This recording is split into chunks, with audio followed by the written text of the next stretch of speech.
ನನ್ನ ಟ್ರೀಟ್ಮೆಂಟ್ ಮುಗಿಯೋಷ್ಟರಲ್ಲಿ ಅದೆಷ್ಟೋ ಜನರ ಸಾವನ್ನು ನೋಡಿದೆ.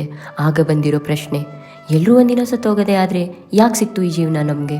ಜೀವನದ ಉದ್ದೇಶ ಏನು? ಅದರಲ್ಲೂ ಈ ತುಂಬ ಚಿಕ್ಕ ವಯಸ್ಸಿನವರು, ಸಾಯಬೇಕು ಅನ್ನೋ ಆಸೆನೇ ಇಲ್ಲದೆ ಇರೋರು ತಮ್ಮ ಸಾವನ್ನು ತಡೆಯೋಕ್ಕೂ ಆಗದೆ ಸತ್ತೋಗ್ತಾರೆ. ಆಗ ಅವರು ಹೊತ್ತಿರೋ ಆ ಕನಸು, ಗುರಿ, ಸಾಧನೆ ಪ್ರತಿಯೊಂದನ್ನು ಪಡಿಬೇಕು ಅಂತ ಪಟ್ಟಿರೋ ಒದ್ದಾಟ ಒಂದೇ ಕ್ಷಣದಲ್ಲಿ ಎಲ್ಲವೂ ಮುಗ್ದೋಗುತ್ತೆ.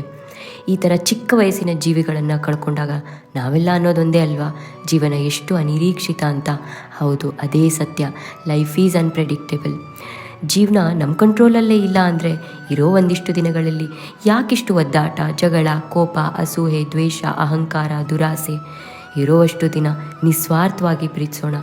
ಯಾವುದು ಮತ್ತು ಯಾರೂ ಶಾಶ್ವತ ಅಲ್ಲ. ಬೇರೆಯವರಿಂದ ತಿಳಿದೇ ಆದ ತಪ್ಪುಗಳನ್ನು ಕ್ಷಮಿಸೋಣ. ಹೇಗೆ ನಾವು ಸಾವನ್ನು ಬಯಸದೇ ಇದ್ದರೂ ಅದು ಬರಬೇಕಾದ ಟೈಮಲ್ಲಿ ಬಂದೇ ಬರುತ್ತೋ ಹಾಗೆ ಯಾವಾಗ ಎಷ್ಟು ಸಿಗಬೇಕು, ಏನು ಸಿಗಬೇಕು ಅದು ಸರಿಯಾದ ಸಮಯದಲ್ಲಿ ಸಿಕ್ಕೇ ಸಿಗುತ್ತೆ. ಹೌದು, ಗುರಿ, ಪ್ರಯತ್ನ, ಕನಸುಗಳು ಇದೆಲ್ಲ ಇದ್ರೇ ಜೀವನ. ಆದರೆ ಇದೆಲ್ಲದರ ನಡುವೆ ನಮ್ಮ ಜೀವನನ ನಾವು ಜೀವಿಸೋದೇ ಮರಿಬಾರ್ದು ಅಲ್ವಾ? ಏನಿದೆ ಅದಿಲ್ಲೇ ಇದೆ ಇವತ್ತು ಅನ್ನೋದು ಮಾತ್ರ ಸತ್ಯ. ನಾವು ಸಾಯೋ ಕ್ಷಣದಲ್ಲಿ ನಮ್ಮ ಕನಸುಗಳು ಈಡೇರಿರುತ್ತೋ ಇಲ್ವೋ, ಗುರಿನ ತಲುಪಿರ್ತೀವೋ ಇಲ್ವೋ, ಇದೆಲ್ಲದಕ್ಕಿಂತ ಮುಖ್ಯ ಆಗೋದು ಒಂದೇ, ನಾವು ಹೇಗೆ ಬದುಕಿದ್ವಿ ಅನ್ನೋದು ಮಾತ್ರ. ನಮ್ಮ ಜೀವನ ಎಷ್ಟು ಸುಂದರವಾಗಿತ್ತು ಅನ್ನೋ ಸಾರ್ಥಕತೆನಾದರೂ ನಾವೆಲ್ಲ ನಮ್ಮ ಕೊನೆ ಕ್ಷಣಗಳಲ್ಲಿ ಹೊತ್ತೊಯ್ಯೋಣ.